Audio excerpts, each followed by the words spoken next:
أعوذ بالله من الشيطان الرجيم.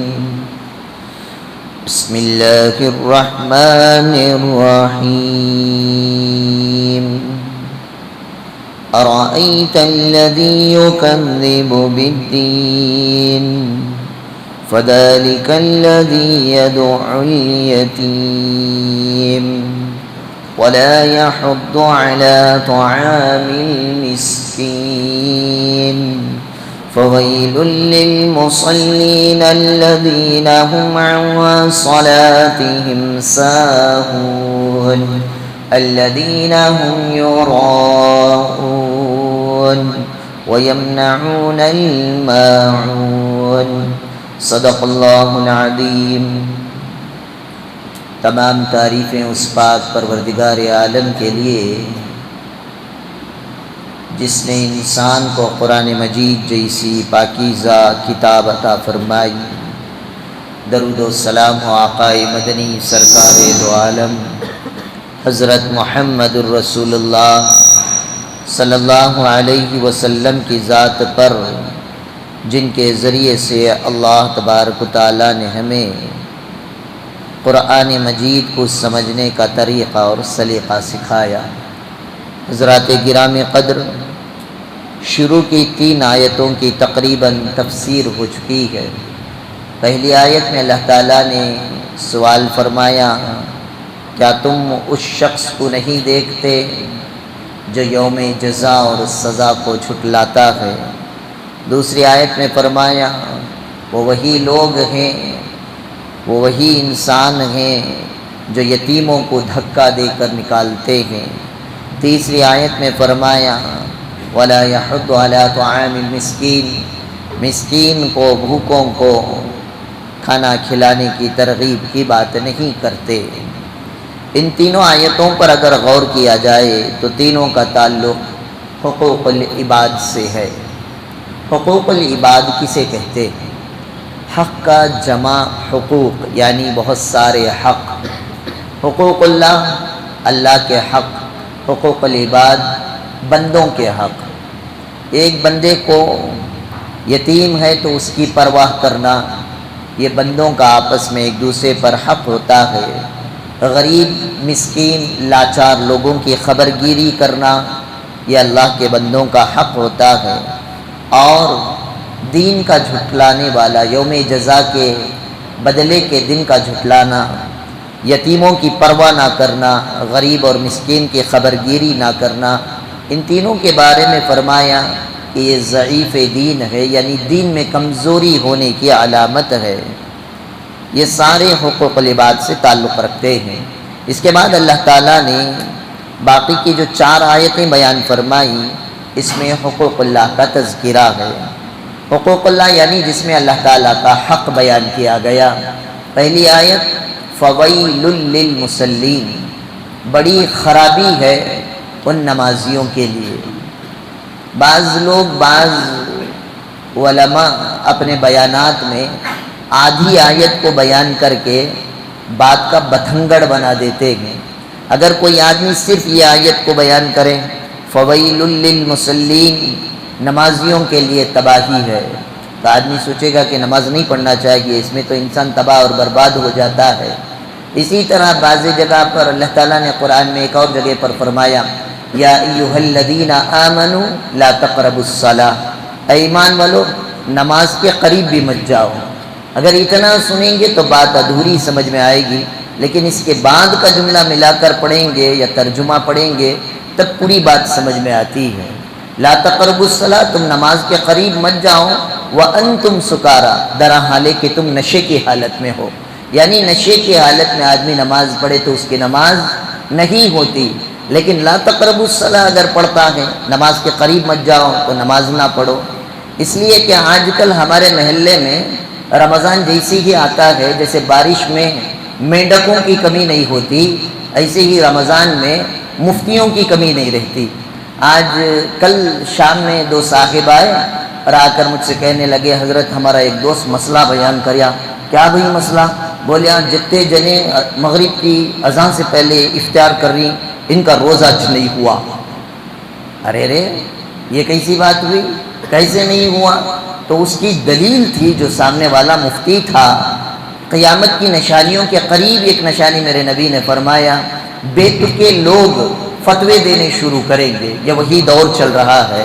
اس نے کہا اللہ کے نبی نے کہا ہے سورج ڈوبنے کے بعد افطار کرنا، اور سورج کب ڈوبتا ہے؟ جب مؤذن صاحب اذان دیتی، اذان دینے سے پہلے سورج ڈوب کو نہیں رہتا، اور افطار تمہیں اذان سے پہلے کر رہی تو تمہارا روزہ نہیں ہوا۔ اب وہ الو بے وقوف احمق کو یہ نہیں معلوم کہ غروب آفتاب کا ٹائم کیا ہے۔ اتنی بڑی واچ لگی ہمیں، وہ ان پڑھ جاہل نہ پڑھتا ہے نہ سمجھتا ہے۔ اب غروب آفتاب کا ٹائم ہے 6:31 میں جیسے ہی سورج غروب ہوا افطاری کا ٹائم چالو ہو گیا۔ اس لیے 5 منٹ بعد اذان ہم لوگ دیتے ہیں تاکہ روزے دار روزہ افطار کر کے اذان سن کر اپنے گھر سے نکلے۔ اذان کے بعد بھی 2-4 منٹ وقفہ دیتے ہیں تاکہ مصلی آ کر اطمینان سے نماز میں جماعت میں شریک ہو سکیں۔ اس طرح بات خود نہیں سمجھتے، خود تو کنفیوز ہیں ہی لیکن ساتھ ہی ساتھ دوسروں کو بھی کنفیوز کرنے لگتے ہیں۔ اتنے پر وہ مفتی ٹکا نہیں، مفتی کا تو سچی کا مفتی سمجھیں گے، مفت کا مفتی انہیں کیا بولیا، اس اسٹیج میں روزہ رکھتا نہیں سو۔ واہ رے واہ، ایک تو روزہ نہیں کر سو گناہ، جرم عظیم، اس پر یہ شان پتی، چور الٹا کوتوال کو ڈانٹے کا قصہ ہے یہ۔ بہرحال اس طرح کے ہر گلی نکڑ پر آپ کو مفت کے مفتی ملیں گے، ان کے فتووں پر عمل نہ کریں۔ اسی طرح بعض لوگ اولیاء اللہ کی جب توقیر بیان کرنے آتے ہیں تو بار بار ریپیٹ میں ایک آیت پڑھتے ہیں، الا ان اولیاء اللہ، بولو اس کے بعد لا خوف علیہم ولا هم يحزنون، خبردار اللہ کے دوست وہ ہیں جن کو نہ کسی طرح کا خوف ہے نہ غم ہے۔ ٹھیک ہے بھائی، کون کہتا ہے کہ اللہ کے ولیوں کو خوف ہے؟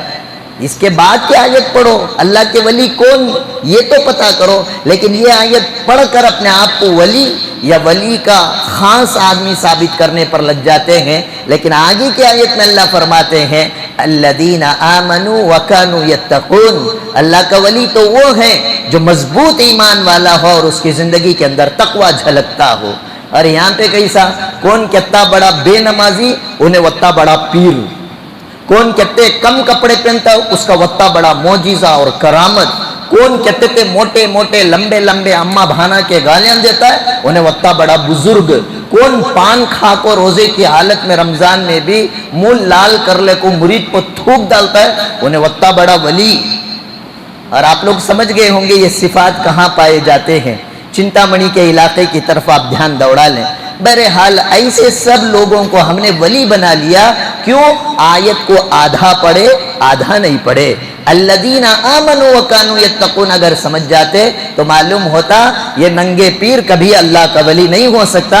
ولی تو وہ ہے جو پورے کپڑے پہنتا ہے، ننگا رہنے والا کبھی اللہ کا ولی نہیں ہوتا۔ پتہ نہیں ہم نے پیروں کے نام بھی عجیب عجیب رکھ دیے، ننگا پیر، سہاگ کے پیر، دودھ ڈکاشن، پتہ نہیں کیسے کیسے۔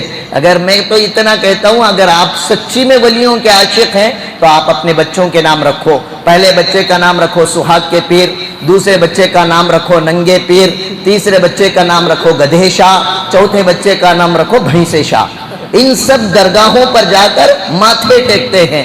آپ کو تعجب ہوگا، اروپی کے اجتماع کے سفر سے ہم لوگ واپس آ رہے تھے، راستے میں ایک مزار نظر آئی، ہم نے کار روک کر دیکھا تو وہ مزار کا نام تھا جو ولی اندر سو رہے ان کا نام تھا جھوٹے ملنگ شاہ۔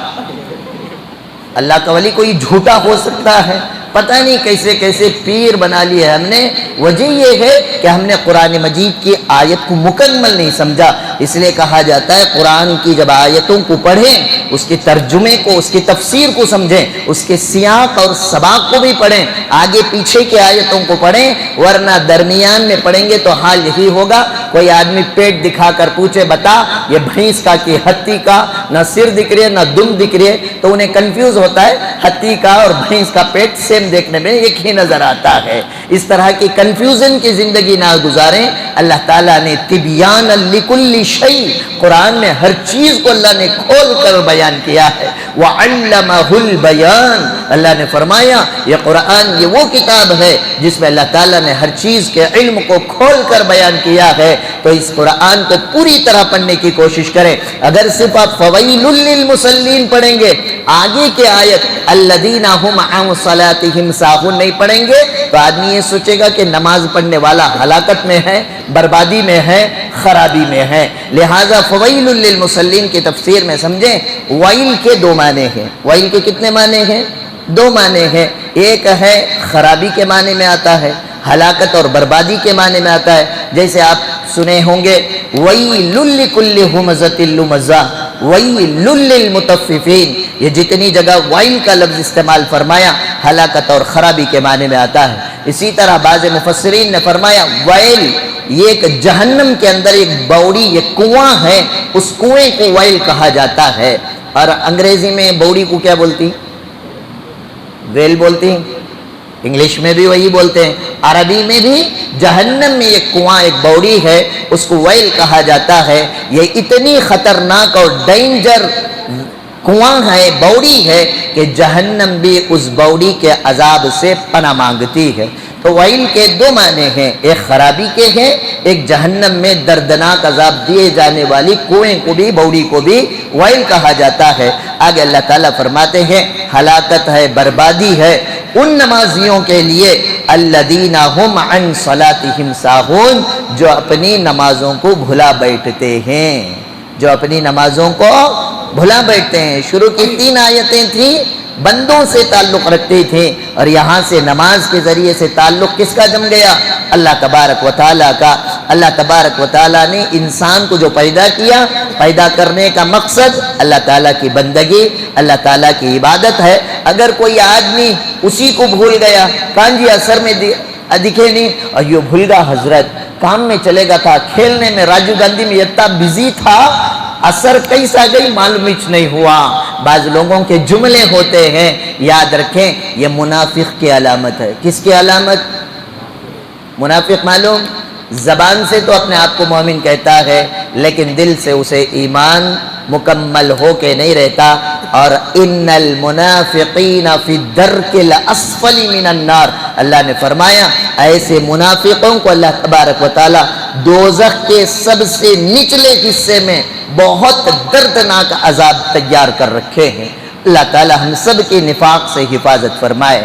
تو آگے اللہ تعالیٰ نے فرمایا الذین هم عن صلاتهم ساہون، وہ لوگ، وہ نمازی جو اپنے نمازوں کو بھلا بیٹھتے ہیں۔ اس کی تفسیر کے اندر لکھا ہے مفسرین نے اس آیت سے مطلب بعض وہ لوگ ہیں جو نماز ہی نہیں پڑھتے، موڑ میں آیا تو نماز پڑھ لے، رمضان آیا نماز پڑھ لے، شب برات آئی نماز پڑھ لے، ساس کے گھر سے ساس سسرے آگے جمعی ٹوپی پہن لے کیا کرتا ہے؟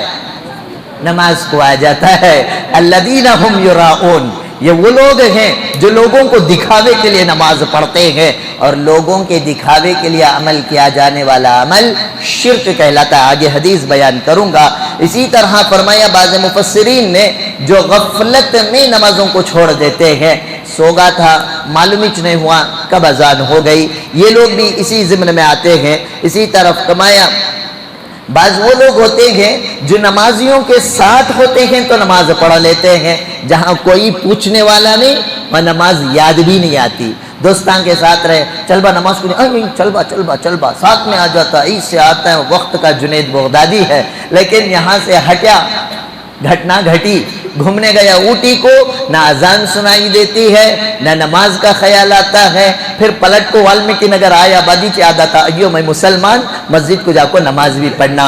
بعض ایسے نمازی ہوتے ہیں، بعض تو فٹ ہیں نمازی، جمعہ 8 کے نمازی، کرٹ 8 دن کو 21 بار پڑھیں گے، اماں مر جاؤ، ساس کا جنازہ اٹھ جاؤ، نماز تب بھی نہیں پڑھیں گے۔ بعض یہ صفت کے لوگ ہوتے ہیں، اور بعض لوگ الذین هم عن صلاتهم ساہون کے ضمن میں لکھا ہے کبھی پڑھتے ہیں کبھی نہیں پڑھتے، یعنی پابندی نہیں ہے. یقیمون الصلاۃ، نماز کو پابندی سے پڑھو. کبھی پڑھتے ہیں کبھی نہیں پڑھتے.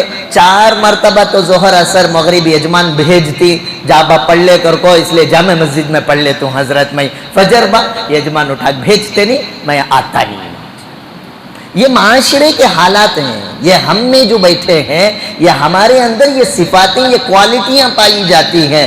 ہمیں اپنے آپ کو قرآن میں ڈھال کر سوچنا چاہیے کہ قرآن کی اس آیت کے ضمن میں مسلمان ہوں، منافق ہوں یا مشرک ہوں، اگر میں اس حالت میں مر گیا تو اللہ تعالیٰ کس کے ساتھ میرا حشر فرمائیں گے، اس بات کو غور کرنا پڑتا ہے.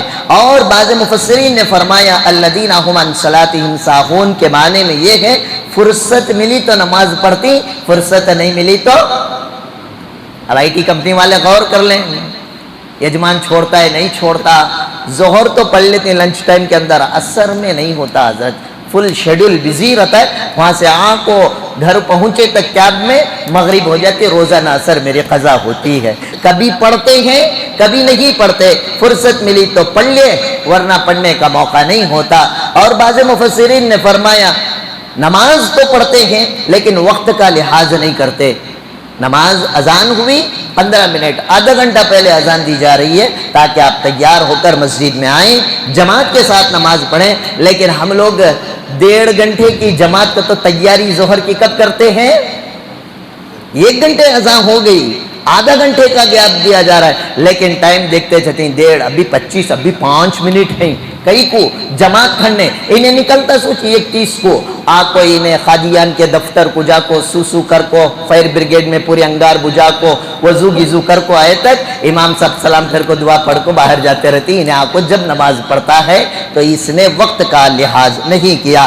بعض مفسرین نے فرمایا نماز تو پڑھتا ہے لیکن بالکل آخری وقت میں. حدیث پاک میں آتا ہے حضور اکرم صلی اللہ علیہ وسلم نے فرمایا منافق کی علامتوں میں سے ایک علامت یہ ہے کہ وہ وقت کو جاتا ہوا دیکھتا ہے، بالکل آخری وقت میں آ کر نماز ادا کرتا ہے. بہت سارے لوگوں کو ہم مغرب کے پہلے دیکھتے ہیں آ کر وہ عصر کی نماز ادا کرتے ہیں. بعض 1-2 مصلی تو ایسے بھی ہیں انہیں 2 پڑھ کو رہتا 2 باقی رہتی، مغرب کی اذان ہوتے رہتے، اس کی نماز ہی نہیں ہوتی لیکن پھر بھی وہ اپنی نماز پڑھتے ہیں. یہ ساری علامتیں منافقین کی ہیں. اور بعض مفسرین نے فرمایا کہ وہ ایسے نمازی ہیں جو بعض نمازوں کو جان بوجھ کر قضا کر دیتے ہیں اور قضا ہو جانے پر یا جماعت کے چھوٹ جانے پر انہیں کسی طرح کا کوئی افسوس بھی نہیں ہوتا.